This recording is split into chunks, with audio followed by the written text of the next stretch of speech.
కానీ మున్సిపాలిటీలు కానీ గ్రామ పంచాయతీలు కానీ జిల్లా పరిషత్తులు కానీ వచ్చిన డబ్బును లైబ్రరీలకు ఇవ్వట్లేదు.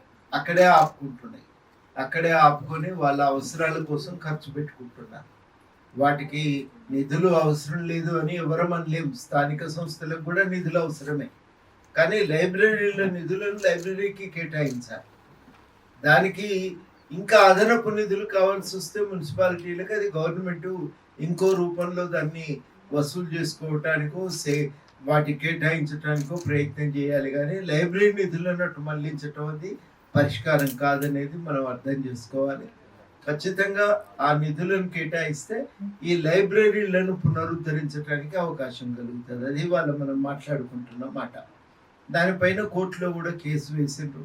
కోర్టు ఒక సీనియర్ అడ్వకేట్ను వేసి పరిస్థితి మీద వారి నుంచి కూడా రిపోర్ట్ తెప్పించుకున్నారు. అమికస్ క్యూరీ వచ్చిన రిపోర్టు ప్రకారం కూడా మొత్తానికైతే ఇప్పుడు ఒక స్పష్టత ఏర్పడింది. మనకు ఫైనల్గా రావాల్సింది ఏంటంటే ఈ నిధులు ట్రాన్స్ఫర్ కావాలి. ట్రాన్స్ఫర్ చేయాలని చట్టమే చెప్తుంది. విధిగా ట్రాన్స్ఫర్ చేయాలని చట్టమే చెప్తుంది. కాబట్టి ఎట్లాగూ కోర్టు సానుకూలమైన తీర్పు ఇస్తుంది అనేది మనందరికీ ఉన్న విశ్వాసం. కోర్టు సానుకూలమైన తీర్పు ఇవ్వాలి.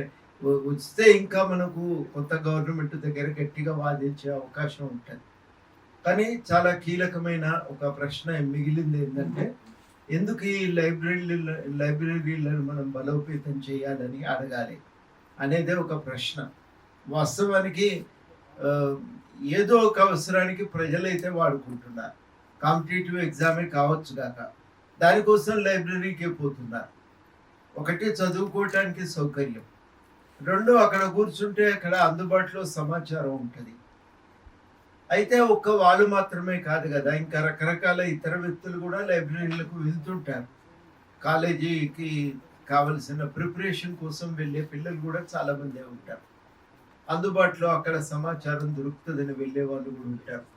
మొత్తం మీదనైతే ఆ లైబ్రరీ అనేది చదువుకోవటానికి ఇప్పటికీ ఉపయోగపడుతున్నది. కాబట్టి చాలా చోట్ల ఉన్న వసతులు సరిపోవటం లేదు. కాబట్టి తప్పకుండా ఆ లైబ్రరీలకు సెస్ ఇచ్చి వాటిని అభివృద్ధి చేయాలనేది మనందరం ఒక ఉమ్మడి డిమాండ్.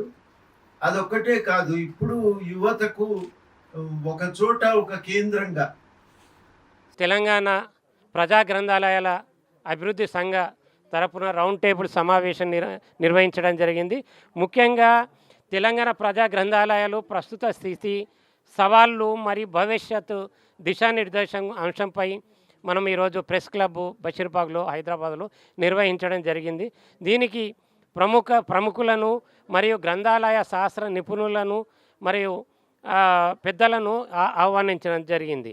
అలాగే పెద్దలు ప్రొఫెసర్ ఆచార్యులు మన కోదండరామ్ గారు, ఎమ్మెల్సీ గారు, మనం ఎలా ఈ గ్రంథాలయ ఉద్యమం అప్పుడు ఎలా ఉండేనో మనం స్వాతంత్రం రాకుండా అదేవిధంగా ప్రస్తుత పరిస్థితిలో పౌర గ్రంథాలయ పరిస్థితి ఘోరంగా ఉన్నందున మళ్ళీ తొలి ఉద్యమం మాదిరిగా మనం తయారు చేసి మనం ఉద్యమం చేయాలి, ప్రజల దృష్టికి ప్రభుత్వ దృష్టికి తీసుకెళ్ళాలి అనే ఉద్దేశంతో పెద్దలందరూ సలహా సూచనలు ఇచ్చినందుకు వారందరికీ ధన్యవాదములు.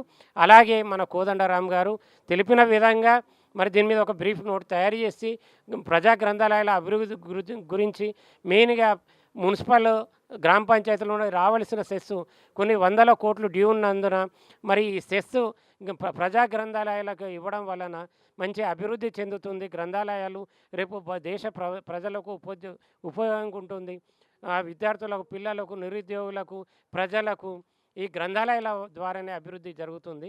అలాగే మన గ్రంథాలయంలో తెలంగాణ రాష్ట్రంలో ప్రజా గ్రంథాలయాలు గ్రంథాలయ సంస్థలలో సుమారు 80% మనకు వేకెన్సీస్ ఉన్నాయి. కాబట్టి వెంటనే రిక్రూట్మెంట్ చేయాలి.